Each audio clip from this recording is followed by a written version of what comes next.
BJP में महाकुंभ 2025 को लेकर तैयारियां युद्ध स्तर पर की जा रही हैं। महाकुंभ में 12 करोड़ श्रद्धालुओं के आने की उम्मीद जताई जा रही है। तो वहीं आस्था पर सियासत भी जमकर हो रही है। जहां पहले तो सपा मुखिया अखिलेश यादव ने सरकार पर जमकर निशाना साधा। उन्होंने पिछले कुछ समय से सोशल मीडिया प्लेटफॉर्म एक्स पर बीजेपी सरकार पर कुंभ की तैयारियों को लेकर निशाने पर लिया। साथ ही कई वीडियो भी शेयर किए। यहाँ तक कि उन्होंने अपने एक पोस्ट में ये लिखा कि अगर शासन प्रशासन महाकुंभ की तैयारी में विफल हो गया है तो सहायता करने के लिए हम अपने सच्चे समर्पित कार्यकर्ता भेजने का प्रस्ताव रखते हैं, क्योंकि भाजपा वाले तो कहीं खाने कमाने या चुनाव के जोड़ जुगाड़ में लगे होंगे।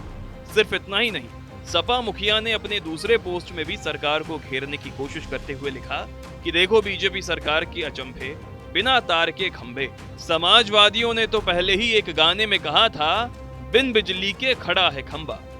भाजपा राज में ये कोई गाना अफसाना नहीं बल्कि 100% सत्य है। अब जब अखिलेश यादव महाकुंभ को लेकर लगातार सरकार पर निशाना साध रहे हैं, तो बीजेपी ने भी पलटवार करने में देर नहीं लगाई और डिप्टी सीएम केशव प्रसाद मौर्य ने कमान संभालते हुए आजम खान का नाम लेकर अखिलेश यादव से ही तीखे सवाल पूछ डाले और कहा कि 2013 में महाकुंभ का आयोजन हुआ था। इतनी दुर्दशा कभी नहीं हुई थी क्योंकि उसकी जिम्मेदारी उन्होंने अपने चाचा आजम खान को दे दी थी। 2013 जनवरी में प्रयागराज कुंभ का आयोजन हुआ था। इतनी दुर्दशा कुंभ के इतिहास में कभी नहीं थी। उस कुंभ मेले की व्यवस्था श्री अखिलेश यादव जी ने अपने चचा मोहम्मद आजम खां को सौंप दी थी। आने वाले तीर्थयात्रियों को दुर्घटना तक का शिकार होना पड़ा था। कोई मैनेजमेंट नाम की चीज नहीं थी। कई तीर्थयात्री मारे गए थे।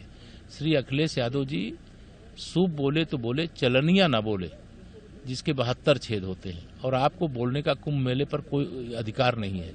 अर्ध कुंभ 2019 में 24 करोड़ लोग आए, किसी को खरोंच नहीं आई, कोई असुविधा नहीं हुई। स्वच्छता, अविरलता, निर्मलता, सब कुछ बहुत व्यवस्थित तरीके से संपन्न हुआ।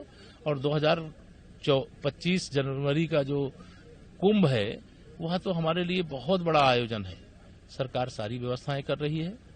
आप चिंता मत करिए। अगर आपके मन में भाव आवे तो आइएगा, गंगा यमुना सरस्वती के पावन त्रिवेणी में डुबकी लगाइएगा। बहुत पाप किया है वो सब भूल जाएंगे। एक तरफ महाकुंभ से पहले खूब बयानबाजी हो रही है, तो वहीं दूसरी तरफ प्रयागराज से सामने आई तस्वीरों ने नए विवाद को जन्म दे दिया है, क्योंकि संतों ने महाकुंभ से पहले पोस्टर लगाए हैं जिनमें लिखा है, डरेंगे तो मरेंगे।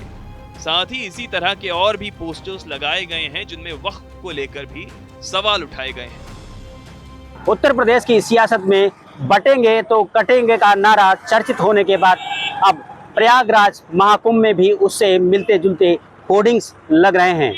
आप देख सकते हैं महाकुंभ क्षेत्र का ये हनुमान मंदिर जी का पास का इलाका है, जहां पर डरेंगे तो मरेंगे इस तरह की होर्डिंग लगाई गई हैं।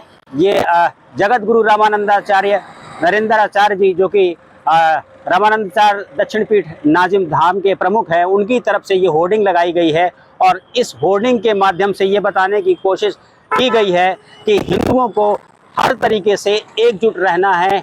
आप डरेंगे तो निश्चित रूप से आपके ऊपर प्रहार होंगे और आप मरेंगे। ये संदेश देने की कोशिश की गई है इस होर्डिंग के माध्यम से। इस तरह की करीब 25 से ज़्यादा होर्डिंग्स प्रयागराज महाकुंभ के मेला क्षेत्र में लगाई गई हैं। इसके अलावा एक और होर्डिंग भी जगत गुरु रामानंदाचार्य की तरफ से यहाँ पर लगाई गई है, जिसमें वक्फ बोर्ड को कटाक्ष करते हुए बहुत सारी बातें लिखी गई हैं। तो वहीं साधु संतों ने भी इस होर्डिंग का समर्थन करते हुए कहा कि ये संदेश बहुत सही है। उनका कहना था कि हिंदू समाज ने हमेशा डर के साथ जीवन जिया है, लेकिन अब हम डरने वाले नहीं हैं। इस बयान से साफ है कि संत समाज अब किसी भी प्रकार के डर से बाहर निकलकर अपना अधिकार जताने के लिए तैयार है। अब देखना होगा कि महाकुंभ से पहले शुरू हुई इस सियासी महाभारत का अंत कहां जाकर होता है।